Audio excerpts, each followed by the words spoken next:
والحمد لله على إحسانه والشكر له على توفيقه وامتنانه، وأشهد أن لا إله إلا الله وحده لا شريك له تعظيما لشأنه، وأشهد أن محمدا عبده ورسوله الداعي إلى رضوانه وعلى آله وصحبه أجمعين. سبحانك اللهم لا علم لنا إلا ما علمتنا، اللهم انفعنا بما علمتنا وعلمنا علما ينفعنا وزدنا علما، والحمد لله على كل حال. وبعض معاشر المؤمنين، فحياكم الله وبياكم وحفظكم الله ورعاكم وجعل الجنة مثوانا ومثواكم، وتقبل منا جميعا صالح الأعمال، إنه ولي ذلك والقادر عليه. أحبتي في الله، أول ما نبدأ، السلام عليكم ورحمة الله وبركاته. أسعد الله أوقاتكم بكل خير،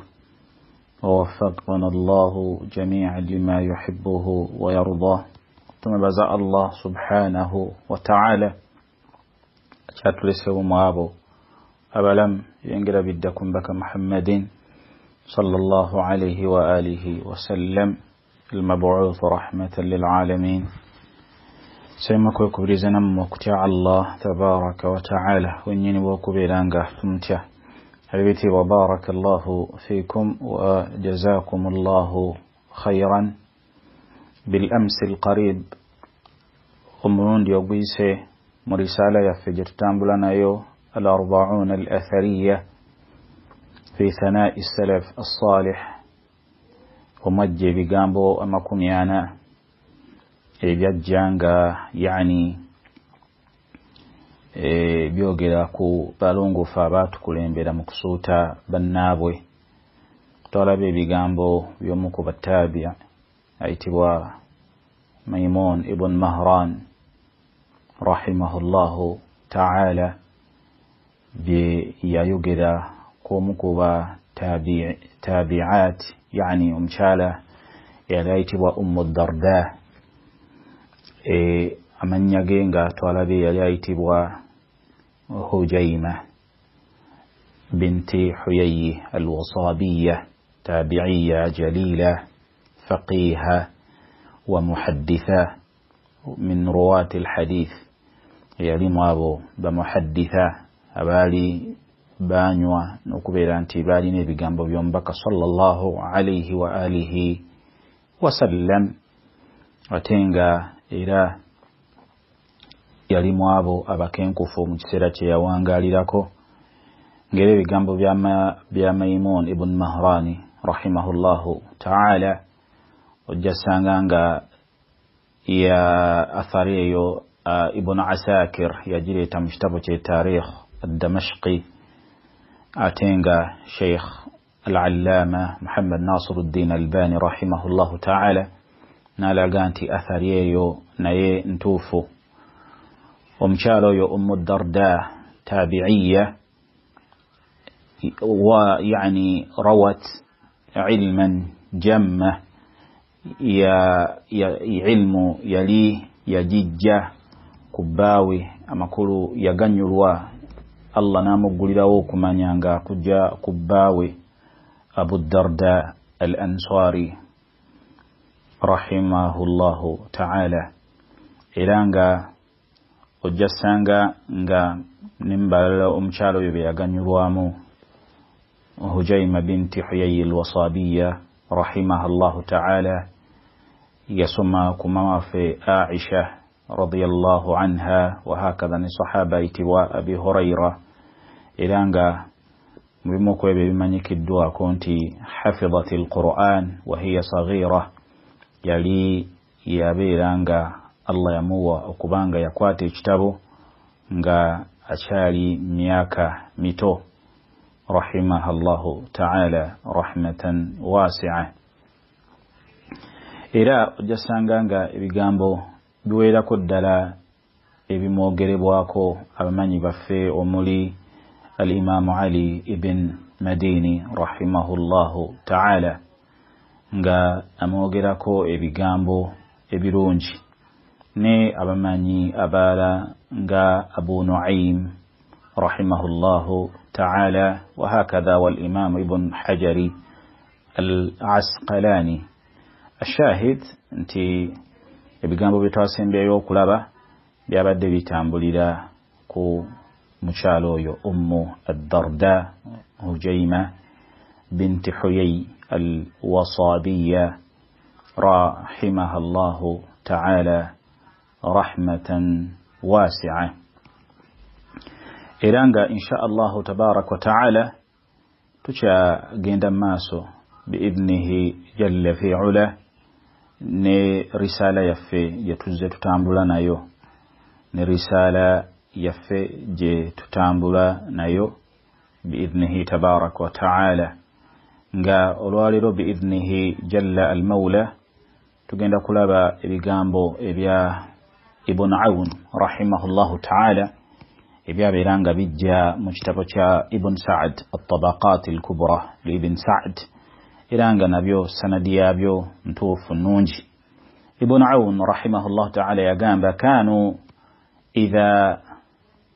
كانوا إذا ذكروا عند محمد بن سيرين التابعي رجلا بسيئة ذكره محمد بأحسن ما يعلم. kigambibwa nti Ibn Awn agamba nti kanu bwe bwabeerangawo ebigambo byonna ebyogereddwa ewali Muhammad ibn Sirin, twamulabye omu ku battabi'i abanene, we waalingawo ebigambo ebyogereddwa ku muntu yenna ebitali birungi, amakulu abantu nga bali ewali al-Imam Muhammad ibn Sirin, we waalingawo embeera yonna yalinga eyogereddwa ku muntu etali nnungi, Imam Muhammad ibn Sirin ye mwana wattu dhakarahu bi ahsani ma ya'lam, yayogeranga ku muntu oyo ekirungi kyamumanyiko. Amakulu teyalimu abo ababeera nti ekisooka nti okubeera nti ebigambo ebyogereddwa ku muntu ebitali birungi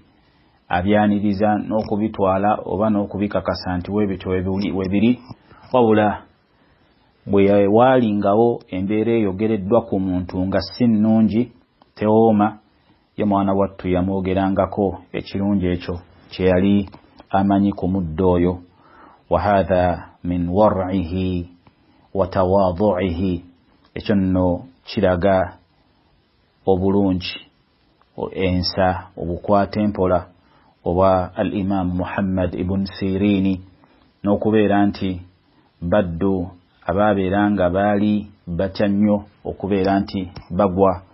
mu mbeera ey'okwogera ku muntu, ey'okugeya omuntu ewatali nsonga ntuufu, baalinga bakitya nnyo okubeera nti emirimu gyabwe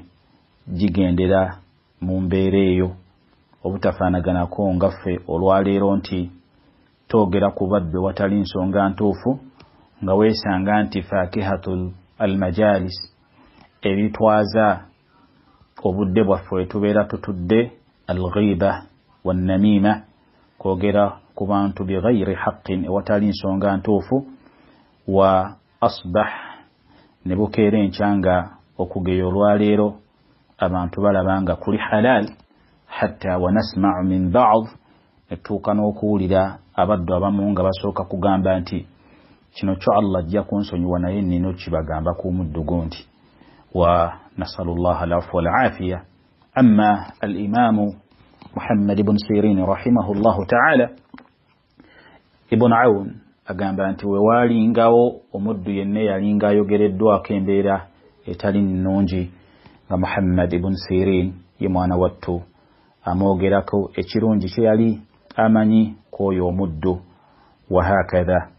wa barakallahu fikum wa jazakumullahu khairan lillahi darruhum. Ekyo nno Allah abaddu yali awa nga olaba al-Imam al-Bukhari bwe yali yeyogerako agamba maghtabtu musliman min dhuhtalam, maghtabtu musliman min dhuhtalam, saageyako muddu yenna okuva Allah tabaraka wa ta'ala bwe yanteekako fayiro okuva Allah bwe yatandika okubeera nga avunaana saddayo kugeya ku muntu yenna. Walau kuntu anni a'lam anna al-ma'a yufsidu al-mar'u ma sharibtu, mba kukimanyira ddala nti amazzi gayinza okwonoona omutonde sandibadde mu abo abanywa amazzi. Wallah bamanya nti nno akthar ma yudkhil an-nas an-nar, ekigenda okuyingiza abantu omuliro gwa Allah tabaraka wa ta'ala basinga obungi al-lisan, nnimi zaabwe. awa yakubbu an-nas ila an-nar illa ala hasaid alsinatihim, tekiri nti nno ebigendo singa okuwaluza abantu okubatwala muliro gwa Allah byebyo ebyabeera nga biyita ku nnimi zaabwe, nga omubaka alayhi salatu wassalam bwe yalaamira Mu'adh bin Jabal n'amugamba kuffu alayka hadha, beera mu abo abakwata olulimiro, toluta kwogera byotayinaako kumanya, byotagenda funamu mu maaso ga Allah jalla wa azz. Idhan agamba Ibn Awn rahimahullahu ta'ala mu athar gye tulabye nti Muhammad ibn Sirin rahimahullah singa abaddu baalinako yenna gwe boogeddeko ekitali kirungi, ye ng'ate amwogerako ekirungi kye yali amanyi ku muddo oyo. Wallah wa barakallahu fiikum wa jazakumullahu khayran wa wafaqana Allahu jami'an lima yuhibbuhu wa yardah. Ila huna walhamdulillah.